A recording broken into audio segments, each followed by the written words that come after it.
بناؤ, یقین کر لو یار اگر آپ کچھ نہیں نہ کرتے تو پھر دنیا آپ کو کچھ نہیں ریوارڈ کرتی. نہیں نہ ردا 2 منٹ ویٹ نہیں نہ کرنا, بھی لیٹ ہو جائے گی.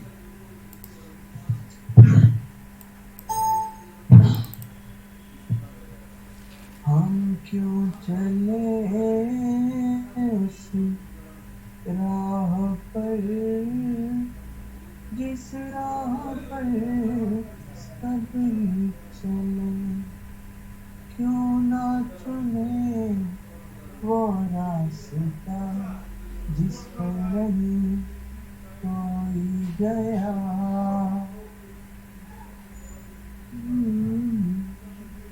کریں شروع ورنہ میں تو ایسے محکمہ میراثیات شروع ہی رہوں گا.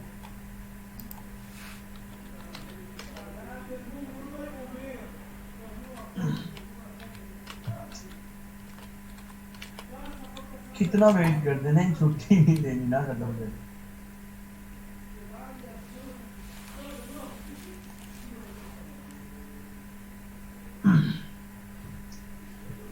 میرا دل بھی کتنا پاگل. عرفان اللہ نوٹس آپ نے خود ہی ڈاؤن لوڈ کرنے ہیں. میرے پاس یہ چوتھا ہو گیا, باقی 4 رہ گئے, 8 ہو گئے.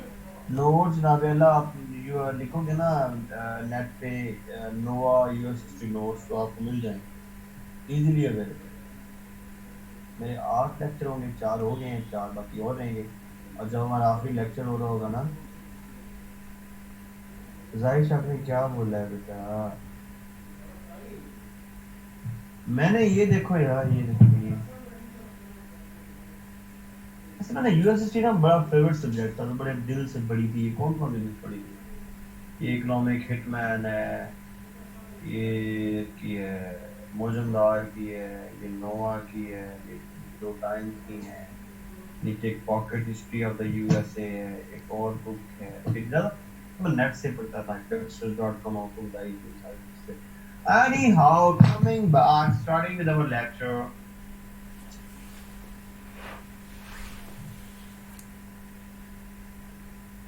پنجابی کی کلاس بھی لے لوں, نہیں پنجابی کی کیوں لوں یار, ہم وہ سر آپ کو پڑھا رہے ہیں.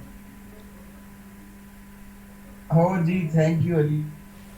نہیں یار میں بڑا, آپ کو پتا ہے ملنگ سا اور درویش قسم کا انسان ہوں. میں یار کوئی اسپیشل نہیں ہوں, یہ تو آپ لوگوں کی محبت ہے کہ جو آپ مجھے اسپیشل کرتے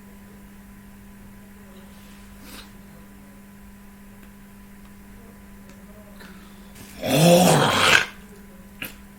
نہیں وہ سر پڑھائیں گے نا, ابھی آپ کو اسٹارٹ ہوگی.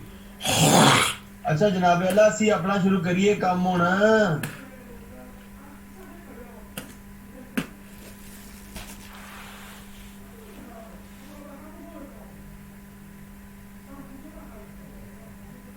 کیوں میں کی کیتا ہے علی اسمان, میں نے کیا کر دیا چپر اس کا. نہیں میں تو CS میں سنگنگ کرتا ہوں الحمدللہ. ہم نے top singer of the CS ہے, وہ جو یہاں پہ ایک ایوارڈ ہوتا ہے CSA ٹاپ CS سنگر, تو وہ انشاءاللہ مجھے ملنا ہے, I'm damn sure. چلو اب سٹارٹ کرتے ہیں. سمپل سا ہے, فارڈرس رجیم ورسز لینڈ فارڈرس رجیم. وہی بات یاد کرو کہ نارتھ اور ساؤتھ کے کافی سارے ڈفرینسز تھے, ٹھیک ہے نا. وہ یاد ہے نا نیو جرسی پلان اور ورجینیا پلان, ٹھیک ہے نا. یہ جو یہاں پہ ان کی پالیسیز تھی نا, یہ پالیسیز یہاں پہ امپلیمنٹ ہوں گی ایز اے, پہلے تو ہوتا تھا پلان تھے نا, یہ پلان تھے, اب یہ پلان یہاں پہ پالیسی بن کے امپلیمنٹ ہوں گے یہ پلان, ٹھیک ہے نا. مثلا ہم شروع کرتے ہیں نیو جرسی پلان. اس نیو جرسی پلان میں پہلا پوائنٹ کیا تھا, اسٹرانگ سینٹرل گورنمنٹ, یہی تھا. لیکن ہم نے اس کو کیسے پڑھنا ہے, ہم نے اس کو پڑھنا ہے انالیسس کے ساتھ کہ اسٹرانگ سینٹرل گورنمنٹ کیسے بنائی ہوئی ہے. ہوا یہ کہ یہاں پہ ایک دفعہ ساؤتھ کے اندر, یہ پہلے کا میں انالیسس بتانے لگا ہوں. یہاں پہ ہوا یہ کہ ایک دفعہ ساؤتھ میں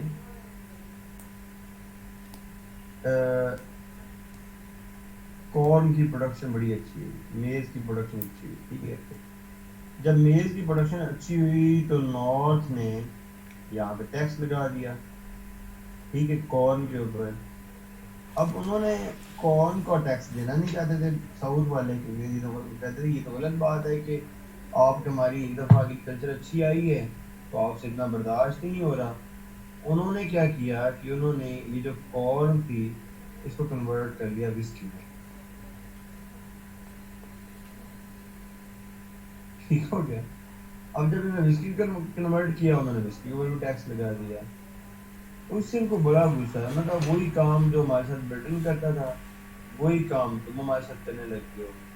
انہوں نے یہاں پہ ایک ریبیلین کیا, اس ریبیلین کہتے ہیں وسکی ریبیلین.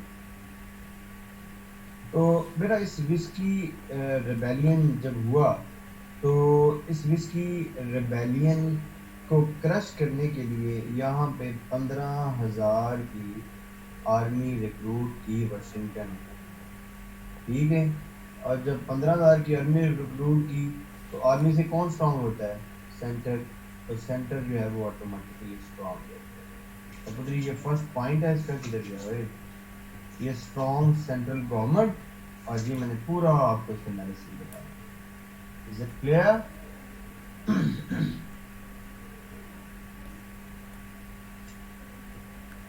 دوسرا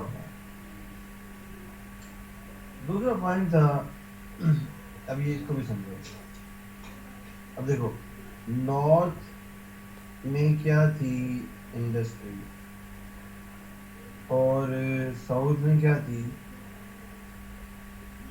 رملہ فاطمہ سر ابھی فرسٹ پوائنٹ آپ کی آواز کر, رملہ آپ نے کبھی کوئی سوال نہیں پوچھا, چلو میں ریپیٹ کرتا ہوں. بیٹا اس طرح ہے کہ دیکھیں نا, پہلا پوائنٹ تھا ان کا کہ اسٹرانگ سینٹرل گورنمنٹ ہو. اب یہ سینٹرل گورنمنٹ کو اسٹرانگ کرنے کی نا میکینزم بنا پورا, کہ ایک دفعہ ساؤتھ کی اچھی پیداوار ہے کارن کی, کارن کو کیونکہ ساؤتھ میں تھی ایگریکلچر تھی, نارتھ میں اس کے اوپر ٹیکس لگایا. جب نارتھ نے کارن کے اوپر ٹیکس لگایا تو انہوں نے کارن کو وسکی میں کنورٹ کر لیا. جب وسکی میں کنورٹ کر لیا تو انہوں نے کہا کہ انہوں نے وسکی کے اوپر بھی ٹیکس لگا دیا. تو اس سے نارتھ کو نا بہت غصہ آیا. نارتھ نے کہا وہی الٹے کام جو ہمارے ساتھ جو کرتا تھا وہ یو کے کرتا تھا وہی سارے کام تم ہمارے ساتھ کرنے لگے ہو. انہوں نے وسکی اس کے اوپر بھی ٹیکس لگا دیا, اور جب اس کے اوپر ٹیکس لگا دیا تو انہوں نے اس کے اگینسٹ ریبیلین کیا. اب ریبیلین کو کرش کرنے کے لیے کیا چاہیے ہوتی ہے؟ فورس چاہیے ہوتی ہے. تو جو پہلا پریزیڈنٹ تھا جارج واشنگٹن نے یہاں پہ 5,000 کی آرمی ریکروٹ کی, اور سینٹر جو ہے وہ آٹومیٹکلی کیا ہو گیا؟ اسٹرانگ ہو گیا. سمجھ آئی بات؟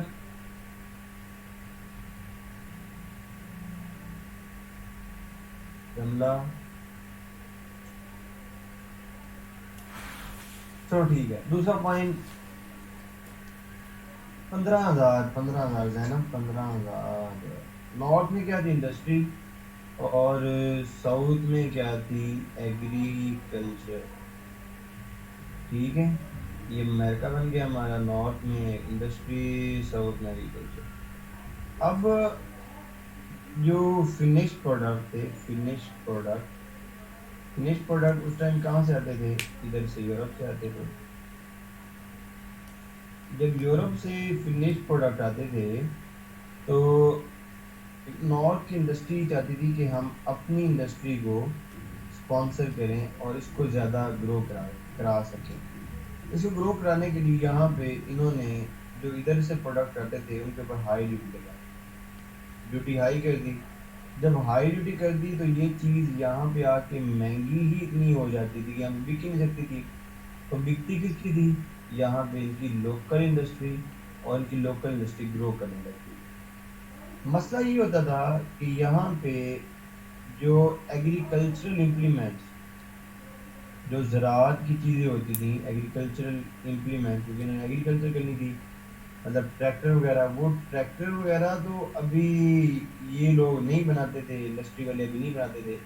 ٹریکٹر نہیں, خیر ٹریکٹر تو بعد میں ہے, یہ ہل وغیرہ اور یہ ساری چیزیں ہیں, یہ نارتھ کی انڈسٹری نہیں بناتی تھی اس ٹائم. یہ سارا کچھ ان کو لینا پڑتا تھا یہاں سے یورپ سے. تو جب یہ ایگریکلچرل امپلیمنٹس منگواتے تھے تو اوپر سے ہائی ڈیوٹی لگی ہوتی تھی, تو ان کو یہ ایگریکلچرل امپلیمنٹس ملتے تھے ایکسپینسو. اب دیکھو وہی ہائی ڈیوٹی جو نارتھ کے لیے بینیفیشل ہے اور ساؤتھ کے لیے نقصان دہ ہے، ٹھیک ہے، لیکن مانے کی کس کی بات جائے گی؟ نارتھ کی، کیونکہ نارتھ کی گورنمنٹ ہے تو انہوں نے اس کے اوپر ہائی ڈیوٹی لگائی. ساؤتھ کہتا تھا کہ ہائی ڈیوٹی نہ لگاؤ، نارتھ کہتا تھا کہ ہم نے ہائی ڈیوٹی لگانی ہے. کیونکہ گورنمنٹ ان کی تھی تو اس لیے انہوں نے اس کے اوپر ہائی ڈیوٹی لگائی. کلیئر؟ Number 3 is water. اچھا اب اس کو دھیان سے سمجھنا ہے، تھوڑا سا ٹیکنیکل ہے. وارڈر یہ تھا کہ جب یہ لوگ جنگ لڑ رہے تھے تو نارتھ کے اوپر بھی ڈیٹ تھا اور ساؤتھ کے اوپر بھی ڈیٹ تھا، ٹھیک ہے.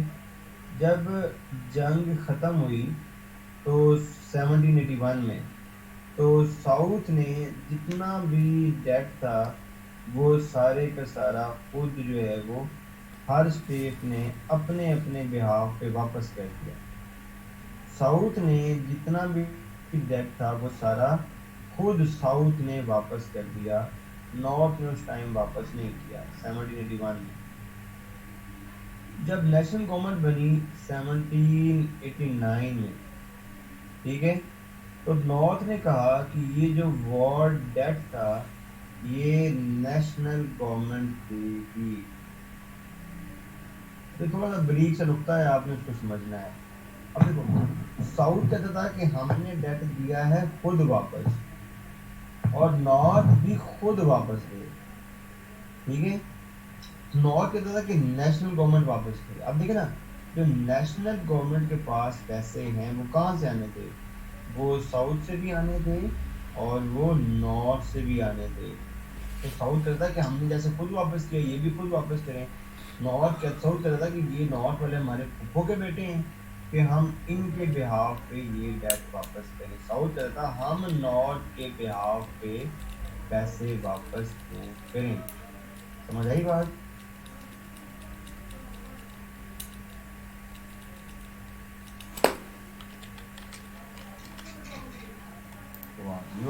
ذہین ہو گئے ہیں.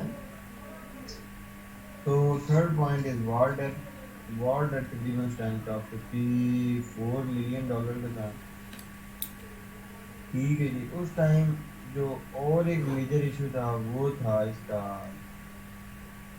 بجٹ کا. تو بجٹ یہاں پہ ایک ہملٹن تھا، ہملٹن نے ایک بجٹ بنایا، اس بجٹ کو کہتے ہیں ہملٹن فائنینشیل پلان. اچھا یہاں پر ایک انٹرسٹنگ بات اور بھی ہے. انٹرسٹنگ بات پتہ کیا ہے کہ جب واشنگٹن کی گورنمنٹ بنی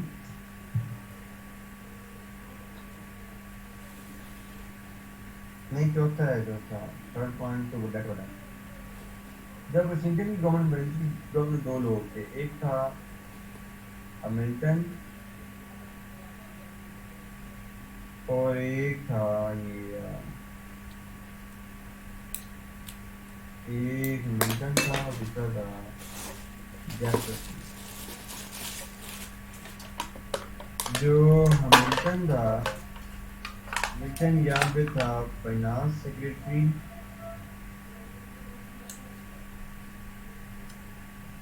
اور جو جیفرسن تھا وہ تھا یہاں پہ state secretary, secretary of the state, ٹھیک ہے. اب یہاں پہ جو بھی بات ہوتی تھی تو دیکھیں نا اب مسئلہ یہ ہے کہ جو بندہ بھی امریکن پریزیڈنٹ کی کیبنٹ میں ہوتا ہے آپ نے دیکھا ہوگا کہ ایک دفعہ وہی بندہ جو ہے وہ الیکشن لڑ رہا ہوتا ہے. تو ہملٹن کی کوشش تھی کہ میں نارتھ کی فیور ون کر لوں، ٹھیک ہے، اور جیفرسن کی کوشش ہوتی تھی کہ میں ساؤتھ کی فیور ون کر لوں تاکہ جو ہے میں ایک دفعہ پریزیڈنٹ بن سکوں. تو ہوا یہ کہ ہملٹن نے یہاں پہ ایک پلان دیا، ہملٹن فائنینشیل پلان. اس سارے پلان میں اس نے نارتھ کو سپورٹ کیا جس سے جیفرسن کو بہت غصہ آیا. ففتھ پوائنٹ جو ہے وہ بڑا انٹرسٹنگ ہے. دیکھیں نا جو بندے گاؤں سے ہوتے ہیں، گاؤں سے جو گاؤں کے لوگ ہوتے ہیں، آپ کو پتا ہے ان کو بینک پسند آتا ہے؟ بتاؤ مجھے، گاؤں کے لوگوں کو بینک پسند آتے ہیں؟ کہاں گئے ہو سارے؟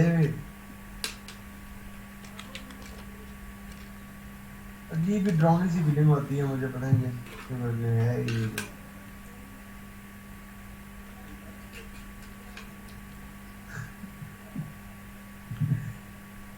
نہیں آتے، نہیں آتے، کوئی نہیں آتے پسند سے ان کو، ٹھیک ہے نا؟ تو اس لیے ہاں فاطمہ صحیح بات ہے، they don't trust in bank, ٹھیک ہے؟ وجہ کیا ہوتی ہے؟ وہ ایگریکلچر کے لوگ ہوتے ہیں، سادہ سادہ لوگ ہوتے ہیں، ٹھیک ہے؟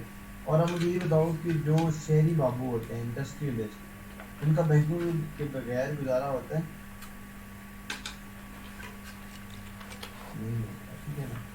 اب ایک ٹیکنیکل بات سمجھے، نارتھ اور ساؤتھ میں ایک اور اہم ڈبیٹ تھی، وہ یہ تھی کہ نارتھ کہتے تھے کہ ہم ہیں لوز کنسٹرکشنسٹ، اور جو ساؤتھ والے تھے وہ کہتے تھے کہ ہم ہیں ہارڈ کنسٹرکشن۔ اب اس کا مطلب کیا ہے؟ اس کا مطلب یہ ہے کہ جو جناب اللہ ادھر نارتھ میں ہیں لوز کنسٹرکشنسٹ، اس کا مطلب یہ ہے کہ یہ لوگ نارتھ میں ہیں اور کہتے ہیں کہ جو کانسٹیٹیوشن کا آرٹیکل 1 ہے وہ ہے اباؤٹ لیجسلیچر، اور اس کا آرٹیکل 1 کی جو یہاں پہ کلاس 7 ہے وہ ہے الاسٹک کلاس، اور وہ الاسٹک کلاس کہتی ہے کہ اگر اگر ایک چیز کانسٹیٹیوشن کا حصہ نہیں، مطلب یہ کہہ لو کہ یہ تھوڑے نا لبرل قسم کے مولوی ہیں، ٹھیک ہے نا؟ یہ کہتے تھے کہ اگر کوئی چیز کانسٹیٹیوشن کا حصہ نہیں ہے تو آرٹیکل 1 جو لیجسلیچر کے بارے میں ہے، اس کی جو کلاس 7 ہے الاسٹک کلاس، اس کو ہم الاسٹک کر کے اگر کوئی چیز کانسٹیٹیوشن میں نہیں لکھی ہوئی تو ہم ایڈ کر لیتے ہیں۔ یہ کہتے تھے کہ نہیں نہیں، یہ تھے ذرا کٹر قسم کے مولوی،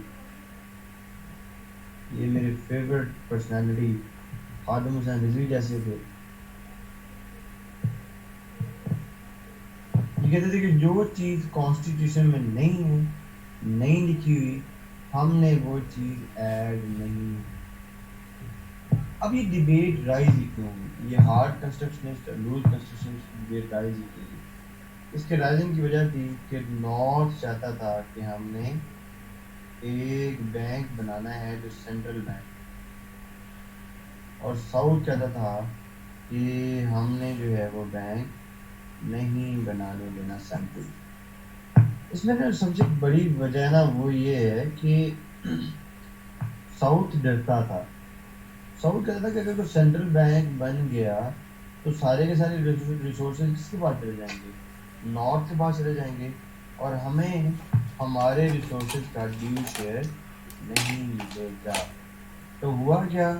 ہوا جناب یہ کہ یہاں پہ جو نارتھ تھا وہ کہتا میں نے بینک بنانا ہے، اور جو ساؤتھ تھا وہ کہتا میں نے بینک نہیں بنانا۔ اب آپ بتائیں کہ بینک بنے گا یا نہیں بنے گا؟ شاباش، کیوں بنے گا بلا؟ شاباش، تم ایکسپرٹ ہو گئے ہو یار، یہ چیز شاباش، یہی ہے یار، تم لوگ آن لائن والے بیچ والے باقی بچوں سے اچھے ہو، میں تو انڈر اسٹیمیٹ کرتا تھا ہمیشہ۔ بینک بنے گا، ٹھیک ہے؟ تو یہاں پہ ہم نے ایک بینک بنایا، تو یہاں پہ بینک بنا نیشنل بینک۔ اچھا، نیشنل بینک میں انہوں نے ساؤتھ کو خوش کرنے کے لیے پتہ کیا کہا؟ اس کو کہا کہ دیکھیں ہماری بات سنیں، اس بینک میں جو 20% شیئر ہے وہ ہوگا گورنمنٹ کا، ٹھیک ہے نا؟ اور خوش کرنے کے لیے کہا کہ جو 80% شیئر ہے نا وہ پرائیویٹ ہوگا۔ اب انٹرسٹنگ بات یہ ہے کہ جو 80% پرائیویٹ شیئر ہے وہ کس نے لینا تھا؟ وہ نارتھ کے انڈسٹریلسٹ نے لینا تھا. سمجھ آتی ہے بات؟ اگر ہم اس کے اگینسٹ یہاں پہ دیکھیں اینٹی فیڈرلسٹ رجیم میں، تو یہاں پہ جو مین پریزیڈنٹ تھا وہ تھا جیفرسن. میں آپ کو جیفرسن کی کوٹیشن لکھواتا ہوں، لکھیں. کب تک چلا ہے نا بات. کوٹیشن لکھو: the best government is the one, the best government is the one that least govern.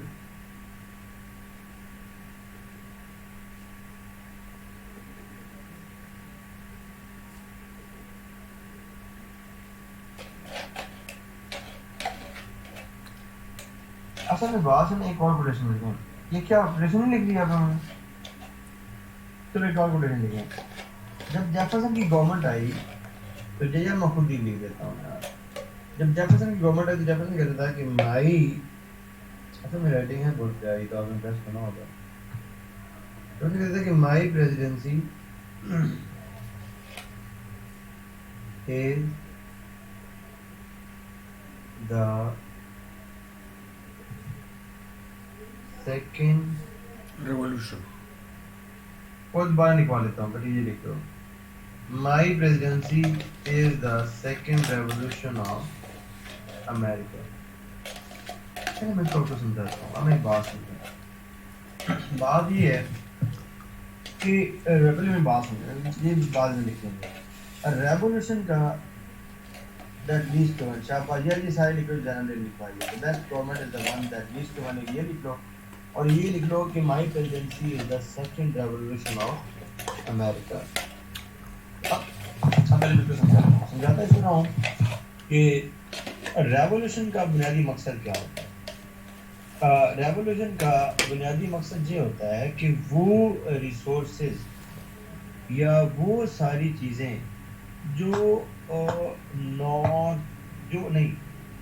جب پولیٹیکل ریسورسز یا جب اکانومک ریسورسز ایک سینٹرل ہیڈ میں اکٹھے ہو جائیں، جب کوئین اینی لوگوں کو یہ کہے کہ تمہیں روٹی نہیں مل رہی تو تم کیک کھا لو، جب لوگوں کو رائٹس نہ دیے جائیں، جب لوگوں کو پولیٹیکل اور اکانومک رائٹ سے محروم رکھا جائے، تب کیا ہوتا ہے؟ ریولیوشن. اس ریولیوشن کا جو بنیادی مقصد ہوتا ہے وہ ہوتا ہے کہ اس ریولیوشن سے کامن مین کو فائدہ ہو. مثلاً ہم بات کرتے ہیں کہ جب پاکستان کا ریولیوشن آیا، پاکستان کے ریولیوشن کا بنیادی مقصد کیا تھا؟ کہ ہندو میجورٹی ہے، ہم جو بھی پولیٹیکل گورنمنٹ بنائے اس میں ہندو میجورٹی ہوگی، اور ہندو جو ہے وہ بزنس میں ٹاپ پہ ہے اور وہ بزنس کو جو ہے وہ کنٹرول کر لے گا. تو اس کی ویک میں پاکستان کا ریولیوشن آیا کہ کامن مین تک جو ہے وہ بینیفٹ پہنچایا جائے. لیکن آپ سے ایک سوال ہے کہ کیا پاکستان کے ریولیوشن کے بعد پاکستان کے کامن مین تک بینیفٹ پہنچا؟ نو. یہ لوگ پنجابی کے کہہ رہے تھے نا مجھے، میں آپ کو پنجابی ایک شعر سناتا ہوں اور سب کو سمجھ آئے گی. خیر اس شعر سے یہ بات صحیح سمجھ آئے گی. پنجابی شاعر ہے رؤف شیخ. رؤف شیخ جدید شاعر ہے، اس کا نام، اس کا شعر ہے. وہ کہتا ہے کہ یہ پاکستان کے ریولیوشن کے تناظر میں لکھا ہوا ہے. کہتا ہے کہ زور ور کہتے ہیں پاورفل کو، زور ورانے ہر بوے تے اپنا نام لکھا ہے. بوا کہتے ہیں دروازے کو. کہ زور ورانے ہر بوے تے اپنا نام لکھا ہے. مطلب جو وہاں میں پاورفل تھے وہ یہاں میں بھی آگے پاورفل ہو نکلے گئی ہیں. زور برانے ہر بوے تے اپنا نام لکھا ہے تے او گلیاں وچ رلدا پھردا ہے جس نے شہر بسایا ہے. مطلب جو تب بھی بیل گاڑیوں پہ آیا تھا وہ آج بھی بیل گاڑیوں پہ ہے، اور جو وہاں پہ زورور تھے وہ یہاں پہ بھی زورور ہیں. اب اس کنٹیکسٹ سے آپ اس بات کو سمجھو کہ جب امریکن ریولوشن آیا تو یہ انڈسٹری کو فائدہ پہنچا. انڈسٹری کو فائدہ پہنچا، انڈسٹری کو فائدہ پہنچا اور انڈسٹری کو فائدہ پہنچا. اس لیے جیفرسن کہتا تھا کہ جو ریولوشن امریکہ کا آیا تھا اس سے کامن مین کو تو کوئی فائدہ نہیں ہوا. اس لیے جو مائی پریزیڈنسی ہے is the second revolution of America. میں نے کامن مین کو صحیح بینیفٹ پہنچایا ہے. سمجھ آئی بچے؟ اب جیفرسن کا جب ہم رجیم پڑھیں گے تو ہم ساری چیزیں جو ہم نے پہلے پڑھی ہیں اس کا ہم الٹ کریں گے. مثلا اس نے اسٹرانگ سینٹرل گورنمنٹ میں 15,000 کی آرمی کی. پھر ہم غریب لوگ ہیں، ہم نے 15,000 کی آرمی کو کیا کرنا ہے؟ اس آرمی کا سائز صرف 3,000. پھر کامن مین کو کیسے لگے؟ ہائے یہ بات کہیں اور بھی ہو سکتی ہے لیکن میں اتنی ہمت کہاں سے دیکھتا ہوں. اور دوسرا ہم نے کہا کہ یہ جو ہائی ڈیوٹی ہے اس ہائی ڈیوٹی کو کی ہمیں کوئی بھی ضرورت نہیں ہے. ٹھیک ہے، گورنمنٹ کو جو چلنا چاہیے وہ پالیسی ہونی چاہیے لیزز پہ.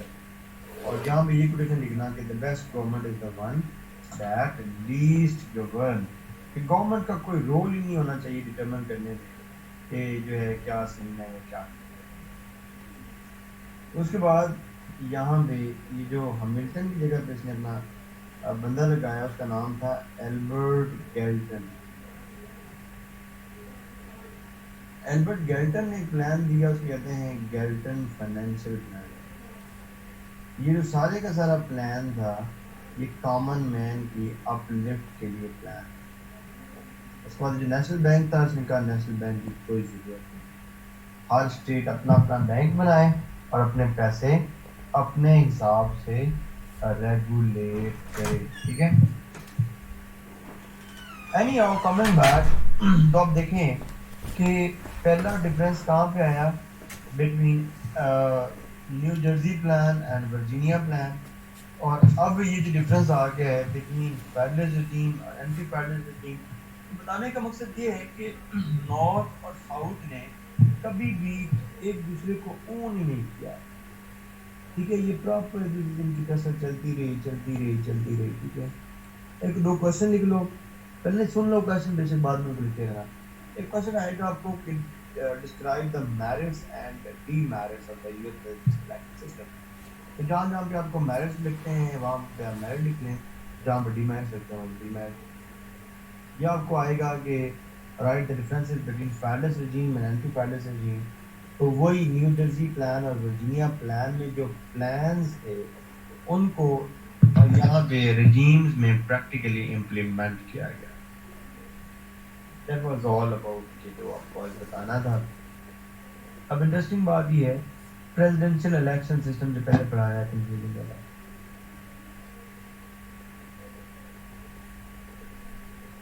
presidential election system.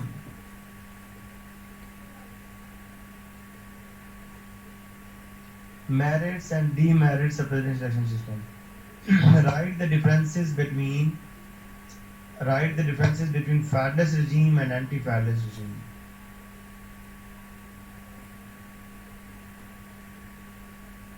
Clear ہے جی سب کو؟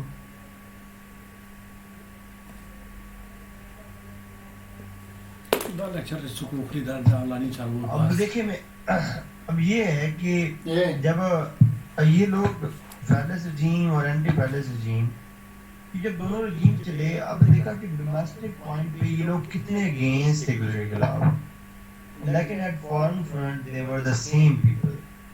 اور آپ نے کل ایک اسائنمنٹ کر کے آنی ہے جب بھی ہماری نیکسٹ کلاس ہوگی. تو اسائنمنٹ یہ کرنی ہے آپ نے کہ جیفرسن جو تھا وہ فیڈرلسٹ تھا یا anti federalist? He was anti federalist. اور کوشچن آپ کو آئے گا کہ Jefferson was more federalist president than anti-federalist president in his era. Jefferson was more federalist president than anti-federalist president during his era. یہ کوشچن آپ نے اٹیمپٹ کر کے آنا ہے. اور اس کے بعد ہم دیکھیں گے کہ ایک ایرا آئے گا جیکسونین ایرا. اور جیکسونین ایرا میں ہم یہ دیکھیں گے کہ وہ رستہ جیفرسن نے سٹارٹ کیا کامن مین کے بینیفٹ کے لیے، اس نے دورہ چھوڑا، وہ رستہ آ کر پورا کیا اس نے کامن مین نے پورا، وہ ہنری جیکسن نے پورا کیا. اور اس سے بھی جو امپورٹنٹ بات ہے وہ یہ دیکھیں گے کہ امریکہ کی جو 13 اسٹیٹس تھیں وہ 50 اسٹیٹس کیسے بنی، انہوں نے خود کو ویسٹ ورڈ ایکسپینڈ کیسے کیا. یار میری کیمرے میں تصویر نہیں آتی اچھی، میں نے حساب کتاب لگا لیا. کہیں آپ کو یہ تو لگتا کہ سر ایم ایش ایم ہی ہے.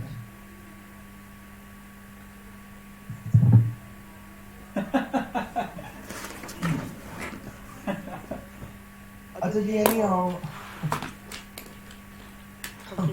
sorry. So coming back to how Jefferson was more childish, what was Missouri Compromise, what was War of 1812, and how the all things went out from 13 states to 50 states. تو اس سب کے لیے آپ کو بھی کس طرح انتخاب کریں؟ واہ کیسا خود نہیں